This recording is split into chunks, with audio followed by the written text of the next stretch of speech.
Ni iby'agaciro nshuti bakunzi ba HPTV Rwanda ko mukomeje kubana natwe hano twatambutse ibiganiro byiza twizera yuko bibanyuranye. Nitwa Ruben Masengesho nje kubagezaho amakuru agezweho yo muri ano masaha. Ndaza kubabwira ko Musenyeri Musengamana yasabye ko yahabwa impinja z'abana bafunzwe akazirera. Ndaza no kubwira ko Senateri Murigande yavuze ku munsi ahatanira na Paul Kagame kuyobora igihugu. Ibigo by'amashuri birenga 600 bikora nta byangombwa byatangiye gufungwa. Aho ndaza kubwiraho byinshi ndaho hanze y'u Rwanda kubwira ko AFC M23 na RDC byemeranyije ku nzira yo gukomeza ibiganiro by'amahoro muri Uvira n'umundi mikira gihugu cya Kongo. Ndavuga ko twirwaneho yafashe ibice bya Marimba na Rubarati. Ndaza no kujya muri Nigeria nkubwire ko muri iki gihugu umubyeyi yashyiriye umuhungu we ihene mu birori byo gusoza kaminuza. Mu mahanga yakwenda kubwira ko Zelensky ni perezida wa Ukraine yavuze ko amatora mu gihe cy'intambara yasenya Ukraine. Izo ni ingingo tugiye kubakira no makuru yacu, reka twitse tuze tuyarambura umenye byinshi biri kuvugwa hirya no hino mwisi.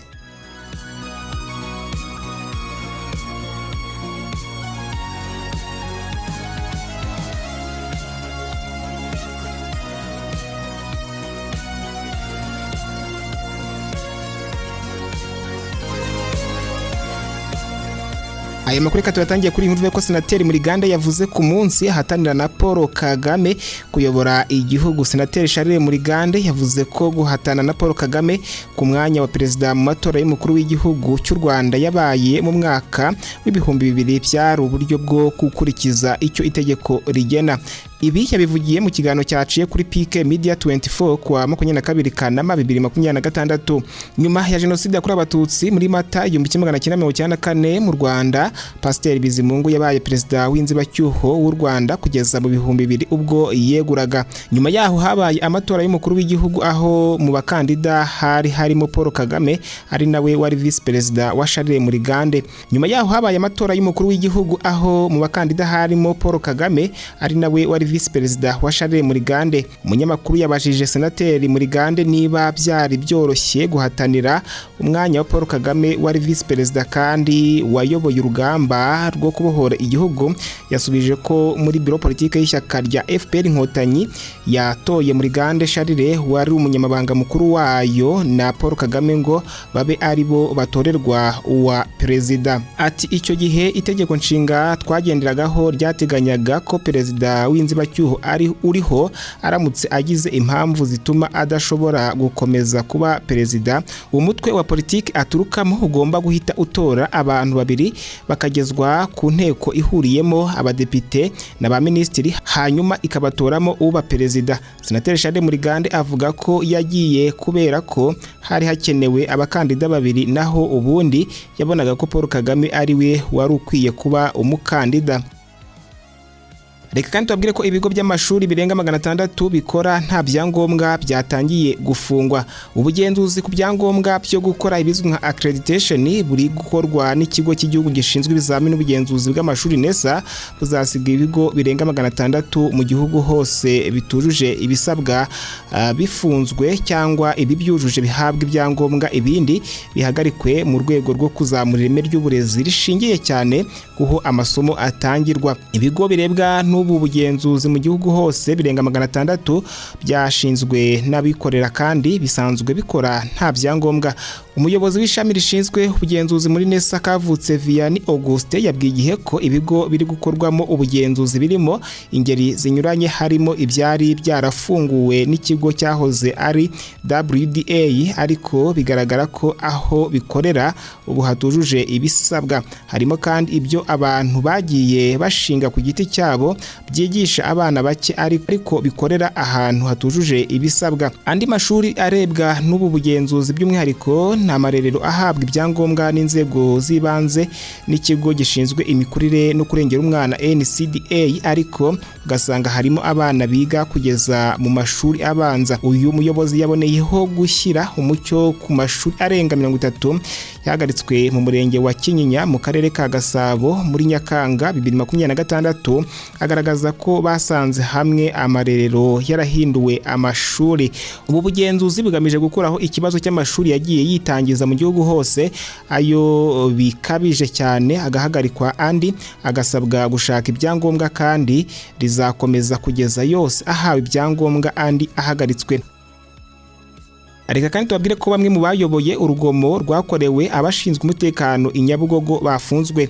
Umujyi wa Kigali uratangaza ko hamaze gutabwa muri yombi abantu 5 bakekwaho kuba barayoboye abandi mu rugomo rwakorewe abashinzwe umutekano i Nyabugogo kuwa gatandatu, kandi pereza rirakomeje. Ni nyuma yuko bamwe mu bazunguzayi bateye amabuye abashinzwe umutekano bari batwaye bagenzi babo bari gukora ubucuruzi butemewe. Ubuyobozi bw'umujyi wa Kigali bubinyujije kuri X kuri iki cyumweru bwongeye kwibutsa abantu bose ko bitemewe gusagarira abashinzwe umutekano abari bo bose igihe bari mu kazi kabo. Reka kandi tubabwiye ko Musenyeri Musengimana yasabye ko yahabwa impinja z'abana bafunzwe akazirera. Nyuma yo gusura igororero ry'abana rya Nyagatare akabona abana bato baba muri gereza hamwe n'ababyeyi babo, umushumba wa Kiliziya Gatolika wa Diocese ya Byumba Musenyeri Musengimana Papias yasabye ko yahabwa aba bana akabarera.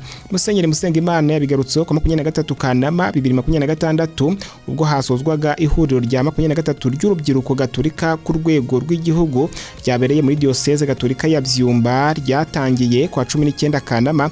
Asaba ko harebwa uburyo bwihariye bwo kurengera abana bato bavukiye ku babyeyi bafunzwe. Uyu mwepiskopi yavuze ko byamushenguye umutima kubona abana b'abakobwa bafite imyaka mike bari mu igororero, kandi bamwe bafite impinja bari barabyaye.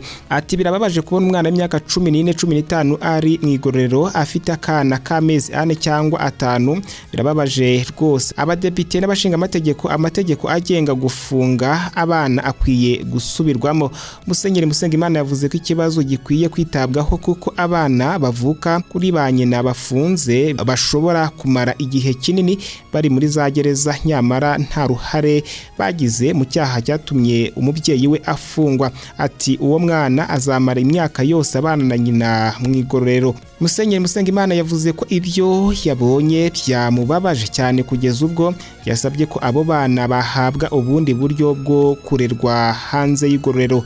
Minisitiri w'Urubyiruko n'Iterambere ry'Ubuhanzi Dr. Utumatwishima Abudara wari witabiriye isozwa ry'iri huriro yavuze ko ubutumwa bwa Musenyeri Musengimana bwumvikanye kandi ko agiye kubugeza ku nzego bireba. Yijeje ko ikibazo cy'abana bafunzwe bafite impinja, ababyeyi bakiri bato bafunganywe n'abana babo kizakorwaho ubuvugizi kugira ngo harebwe igisubizo kiboneye. Musenyeri Musengimana yanenze kandi ababyeyi batuzuza inshingano zabo, hasaba ko bongera kwita ku bana barera no gukurikirana abana babo. Yanasabye urubyiruko kwirinda ubusambanyi n'ibiyobyabwenge, havuga ko biri mu bibazo bishobora kubangamira ejo hazaza harwo. Iri huriro ry'urubyiruko Gatolika ku rwego rw'igihugu ryasojwe kwa 23 Kanama 2026 nyuma y'iminsi 5 ribera muri Diocese Gatolika ya Byumba. Igororero ry'abana rya Nyagatare ribazwamo abana barenga 630 barimo abakobwa 19. Aba bana bigishwa amashuri asanzwe ndetse n'imyuga. Iyo aba bana babashije gutsinda neza ibizamini bya leta, hari abahabwa imbabazi n'umukuru w'igihugu bakajya gukomereza amasomo hanze y'igororero.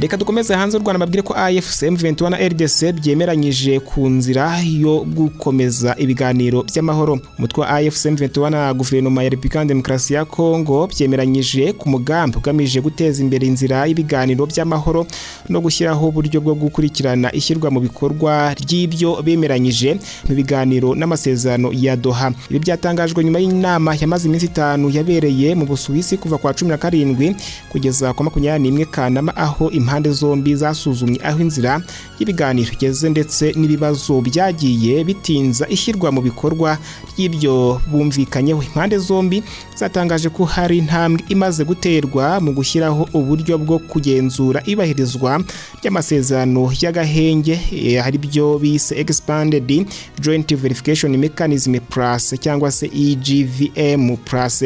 Biteganijwe ko ubutumwa bwa mbere bwo kugenzura agahenge buzabera Iminembwe muri Kivu y'Amajyepfo kuwa 24 Kanama. Iyo nama yahuje abahagarariye guverinoma ya RDC na AFC M23 hamwe n'abafatanyabikorwa barimo Katari, Leta Zunze Ubumwe za Amerika, Togo, Komisiyo y'Umuryango wa Afurika Yunze Ubumwe ndetse n'Ubusuwisi.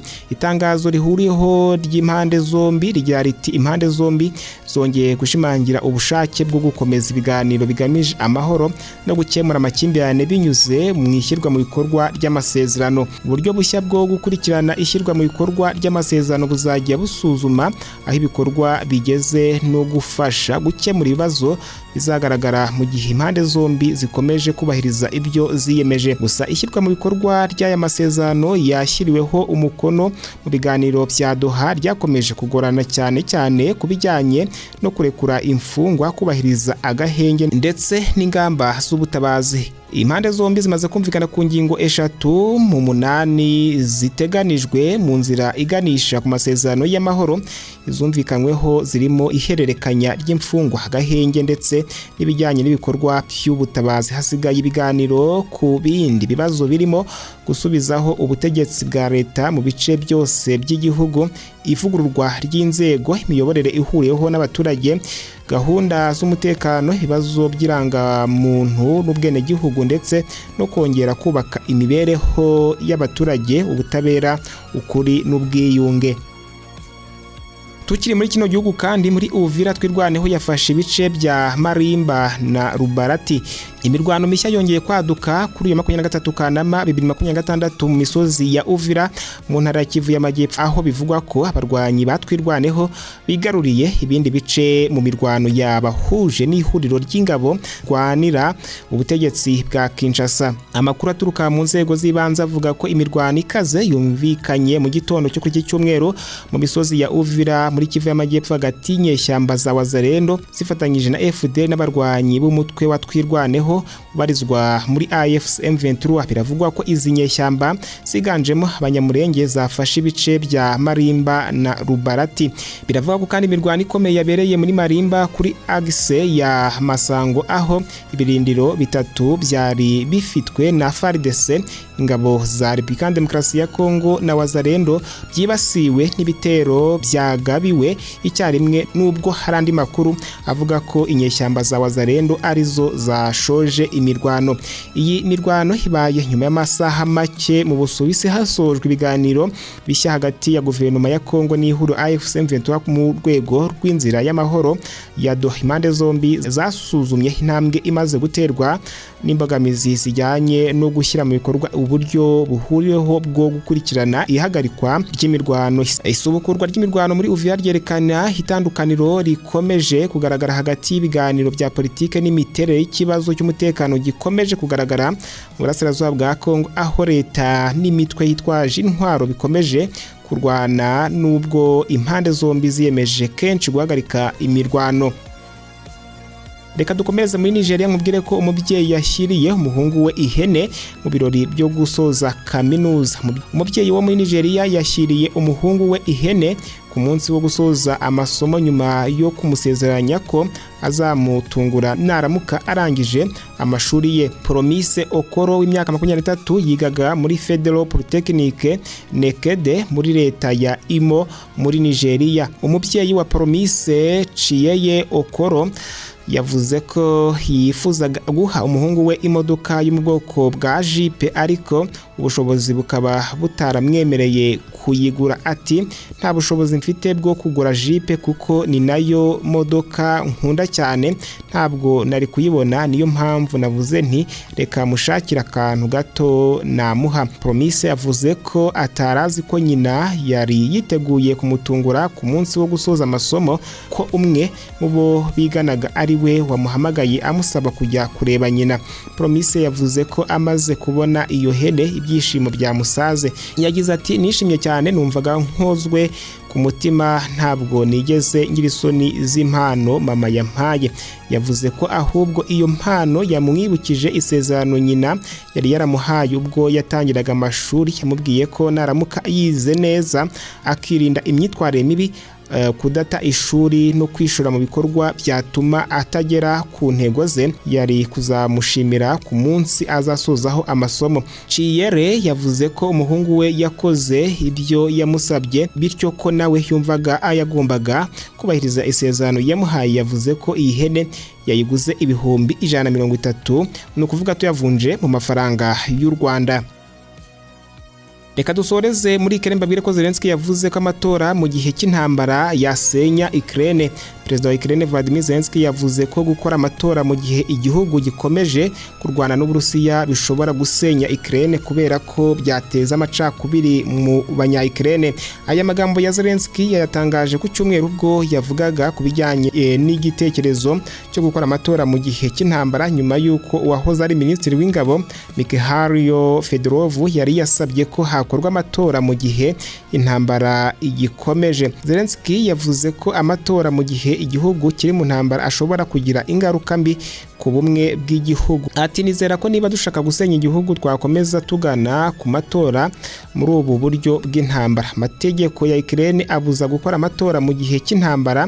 Abasesenguzi bavuga ko kandi hari impungenge z'umutekano ndetse n'ikibazo cy'abanya-Ukraine benshi baba hanze y'igihugu cyangwa mu bice bigenzurwa n'Uburusiya, ibintu bishobora gutuma amatora adakorwa mu buryo bworoshye. Zelensky yavuze ko nubwo hari abanya-Ukraine bifuza kubona impinduka muri politike, igihe cyo gukora amatora kigomba gutegurwa nyuma y'uko intambara irangiye. Ubushakashatsi bwakozwe n'ikigo Kiev International Institute of Sociology bwagaragaje ko 50% by'abanya-Ukraine bashaka ko amatora akorwa nyuma y'intambara. Perezida wa Ukraine Volodymyr Zelensky yavuze ko amatora ashobora kuba ikibazo gikomeye ku gihugu mu gihe kitari cyiteguye.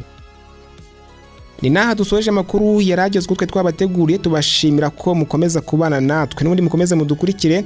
Ngende Ruben Masengesho, mukomeze kugira ibihe byiza.